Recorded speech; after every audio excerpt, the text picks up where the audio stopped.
I had so many friends recommend Sweet Bobby to me on Netflix that I had to take a break from Tell Me Lies to recap this one. I'm gonna do my best to cover all the twists and turns of this doc, but you need to watch it for yourself. This documentary begins with our main character, Kirith. She's smart, educated, beautiful, all the things.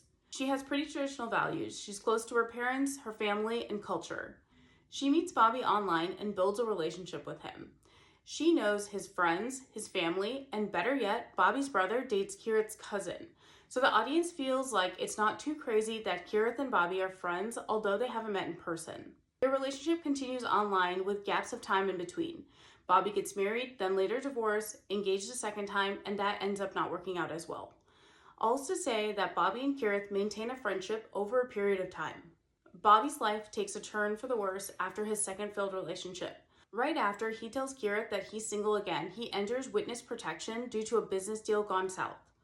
While he's in witness protection, he has a stroke which leaves him unable to speak. Kirith would get updates from Bobby's friends and family while she wasn't able to speak to Bobby directly. She was integrated into his friend circle. Kirith and Bobby eventually continue to invest in their relationship through calls and texts, but with Kirith managing the conversation and Bobby typing back. It gets to a place where Kirith was being controlled by Bobby. When he wasn't aware of where she was, he would get so upset that his health would take a turn. Kirith becomes so invested in continuing to make Bobby happy that she eventually was too distracted at work and was let go.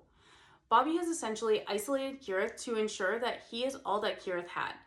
Their relationship progresses and Bobby proposes. Kirith accepts and is welcomed into Bobby's family's group chat. How much more official can you get? Kirith tells her mom that she's in love with Bobby. Mom says, okay, are you sure? We need to tell Dad and meet the family. Kirith says, yes, I'm sure, but Bobby wants to meet everyone in person and wants to get out of witness protection before officially merging the families and moving forward with plans. Mom's not happy, but she agrees. Things couldn't get any more twisted. Bobby eventually gets released from witness protection and Bobby makes it back to London. When he arrives to London, Bobby doesn't agree to see Kirith. Kirith is bawling at this point to her cousin Simran. Kirith, in rage, hires a PI to get Bobby's address so that she can go and confront him. She drives over an hour to Bobby's place and starts pounding on the door. Bobby and Kirith meet for the first time. Bobby pretends not to know Kirith. Kirith is crushed. She calls her cousin again and tells her everything that's happened. Simran tells Kirith to leave and come home. The doc cuts to Bobby's perspective.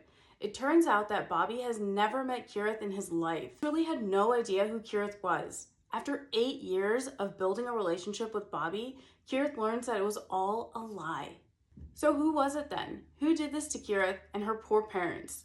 Turns out the whole time her cousin, Simran, was not only pretending to be Bobby, but Bobby's family, the group chat, Bobby's friends, the cousins, essentially Bobby's whole footprint. Simran ruined Kirith's life.